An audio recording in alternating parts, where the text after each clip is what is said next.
अयोध्या में एक आदमी रहता था। उसकी पत्नी गई काम करने। जब काम करके लौटी तो वो शाम के टाइम बारिश होने लग गई। सरयू जी में पानी बढ़ गया। तो रात को धोबी भाई साहब की पत्नी केवट के यहां रुक गई। सवेरे जब पत्नी पहुंची घर तो धोबी भैया ने पूछा कि कहां थी। तो पत्नी ने कह दिया कि मैं रात को कैसे आती, पानी बरसने लग गया, नाव चल नहीं सकती थी, तो मैं केवट भैया की पत्नी के साथ रात्रि को सो गई उनके घर पर। तो धोबी भैया ने कहा कि अब हम आपको स्वीकार नहीं करेंगे, क्योंकि हम कोई राम थोड़ी हैं जो रावण के घर सीता रहे और राम ने स्वीकार कर लिया। लो भैया, एक धोबी भाई साहब ने कह दिया कि मैं स्वीकार नहीं करता अपनी पत्नी को। अब तो ये बात हवा की तरह फैल गई। सारी प्रजा कहने लग गई कि बात तो ठीक है, रावण के यहां सीता मैया थी, पता नहीं शुद्ध हैं कि अशुद्ध हैं। लोगों ने बताया कि भाई उन्होंने तो अग्नि परीक्षा दे रखी है लंका में। जब वो वापस आई थी तो उन्होंने अग्नि परीक्षा दी थी। तो लोगों ने कहा कि हमने थोड़ी देखी थी, हमने तो देखी नहीं, हम कैसे माने। अब अयोध्या की प्रजा मानने को तैयार नहीं है। सीता मैया के चरित्र पर लांछन लगाना चाहती है प्रजा। तब ये बात जब राम को पता चली कि प्रजा कह रही है कि सीता मैया गलत है, रावण के यहां से आई हैं, तो राम जी ने सीता मैया से कहा कि सीता, तुमने इतनी परीक्षाएं दी हैं, एक परीक्षा और दे दो। प्रजा कह रही है कि सीता मैया परीक्षा दे देंगी तो हम मान लेंगे कि सीता मैया पवित्र हैं। तो राम जी ने कहा, सीता आप परीक्षा दे दो, हमें तो विश्वास है। अच्छा, राम को तो सीता पर डाउट नहीं था ना, संदेह नहीं था। संदेह किसे हो गया?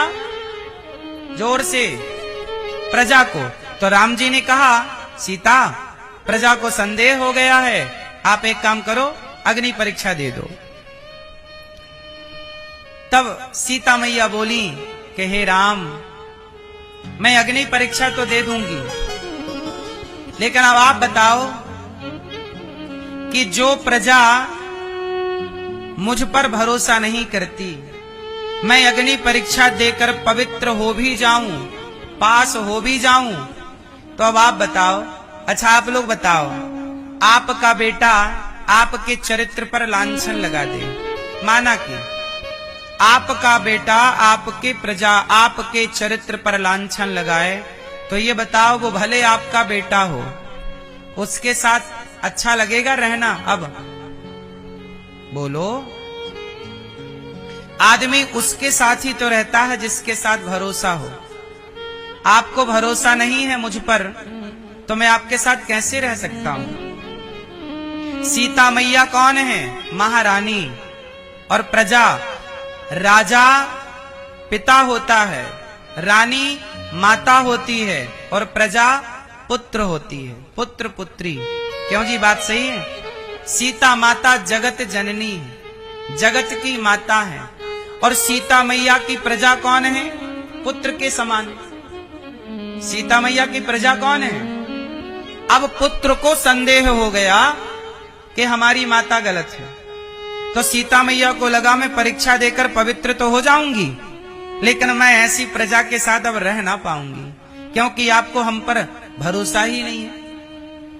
तब सीता मैया ने राम से कहा कि हे राम, मैं अग्नि परीक्षा अभी नहीं देती, अभी मेरे पुत्र बच्चे पेट में हैं, आप पिता बनने वाले हैं। यदि मैं अब मुझे रहना ही नहीं है ऐसी प्रजा के साथ। सीता मैया बोली, अब मैं जा रही हूं। राम जी बोले, कहां? बोले, अब मैं अपनी लीला पूरी करके अब मैं जाऊंगी, मुझे नहीं रहना ऐसे लोगों के साथ।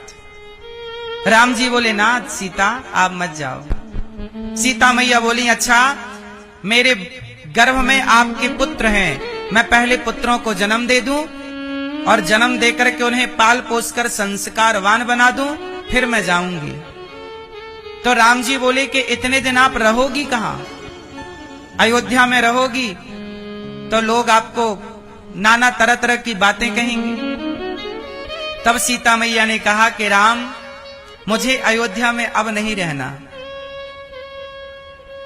मैं गर्भवती हूं, मैं चाहती हूं कि मेरे बच्चों का जन्म राजमहलों में ना हो, मेरे बच्चों का जन्म किसी साधु की कुटिया में हो, ताकि बच्चों के भीतर संस्कार साधु संतों के तरह हो, हमारे बच्चों के अंदर संस्कार दिव्य हो। इसलिए सीता मैया का स्वयं मन है कि मैं अपने पुत्रों को अयोध्या में जन्म ना देकर साधुओं की कुटिया में जन्म दूं, ताकि मेरे बच्चों को पढ़ाएं लिखाएं संत, ताकि मेरे बच्चे योग्य बने, इस अयोध्या को संभालने के योग्य हों।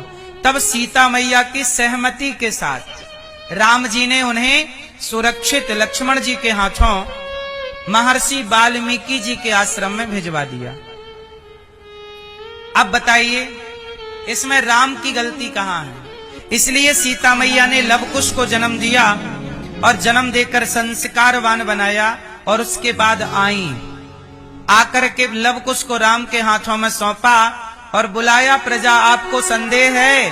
हे पृथ्वी माता, यदि मैं पवित्र हूं, यदि मैंने राम के सिवा किसी पराये पुरुष का स्वप्न में भी चिंतन न किया हो, तो हे पृथ्वी माता, आज मुझे अपनी गोद में धारण कर लीजिए।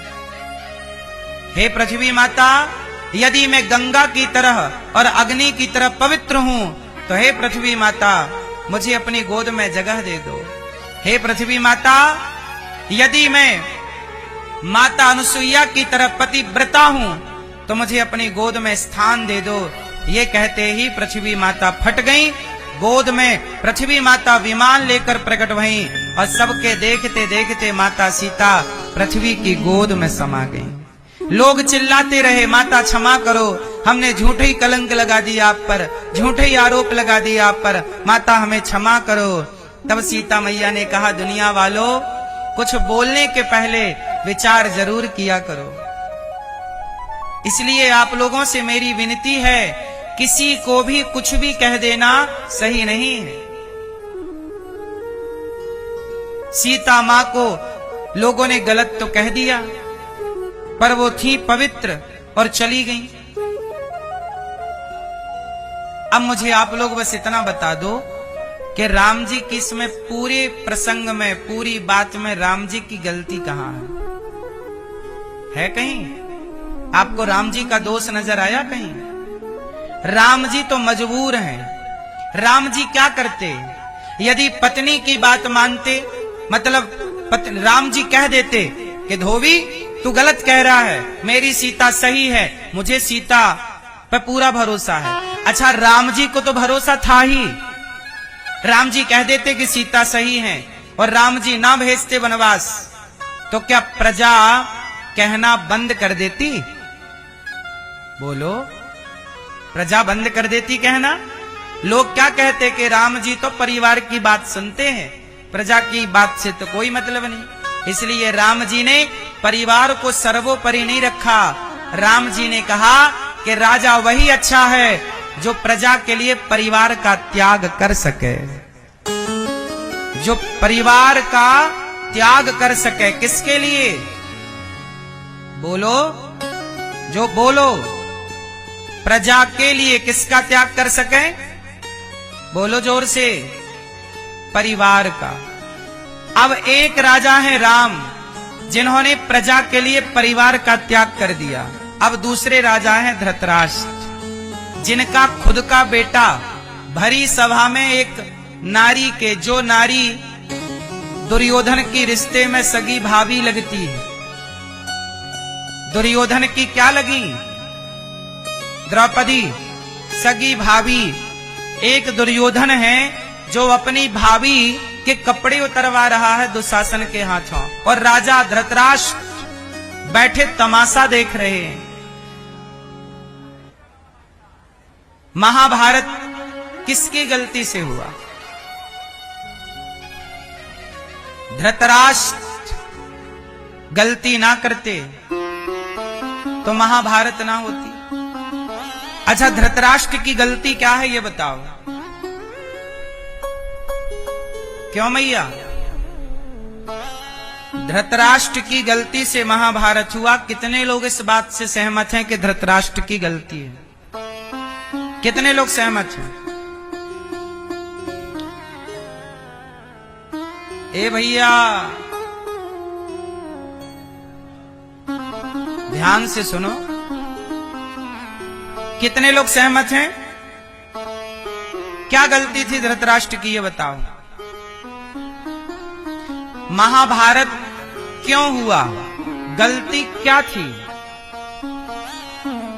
बताओ। धृतराष्ट्र ने कौन सी गलती की? बोलो, सुनो।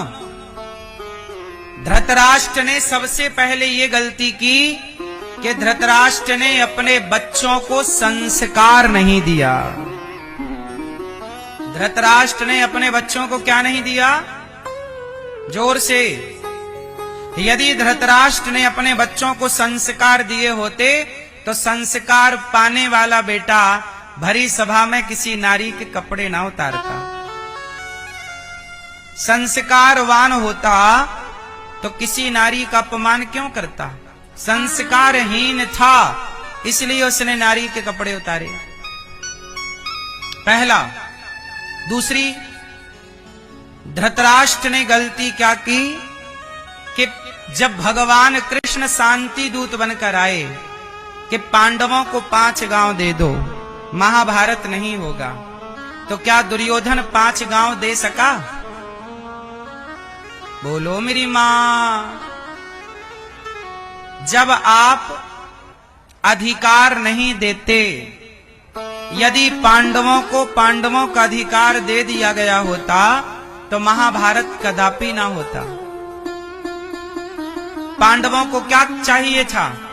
12 साल का वनवास पूरा करके आए, 1 वर्ष का अज्ञातवास पूरा करके आए और आकर के क्या कहा कि भैया हमें 5 गांव दे दो। जबकि बात यह हुई थी कि धृतराष्ट्र सारा राज्य वापस करेंगे धर्मराज युधिष्ठिर का, इंद्रप्रस्थ वापस करेंगे, पर पूरा राज्य वापस करने की तो छोड़ो, 5 गांव देने से भी मना कर दिया।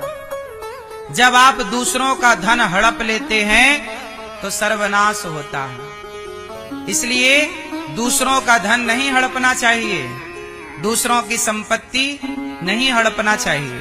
यदि आप दूसरों की संपत्ति हड़प लेते हैं तो सर्वनाश होता है। धृतराष्ट्र ने गलती क्या की? बंटवारा नहीं किया। सही सही। आप लोगों से मेरी प्रार्थना है कि आप लोग मरने से पहले अपने बच्चों का सही सही बंटवारा कर दीजिएगा। सारा झगड़ा जमीन जायदाद का है आज। बोलो हाँ। आज झगड़ा किसका है सबसे ज्यादा? झगड़े की जड़ 3, जड़, जोरू और जमीन। झगड़े की जड़ 3, जड़ मतलब मूर्खता, जोरू मतलब स्त्री और जमीन मतलब जमीन जायदाद।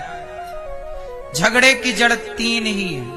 इसलिए कहता हूं कि भाई भाई का बंटवारा कर दो आराम से। आप मर गए और बंटवारा नहीं कर पाए तो आपके बच्चे आपस में लड़कर के मर जाएंगे। यदि आपने बंटवारा नहीं किया तो बच्चे आपके आपस में लड़के मर जाएंगे।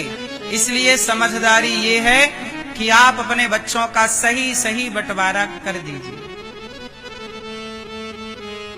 पांडवों का बंटवारा हो गया होता तो महाभारत ना होता। तो धृतराष्ट्र की गलती है कि उन्होंने अपने बच्चों को योग्य नहीं बनाया।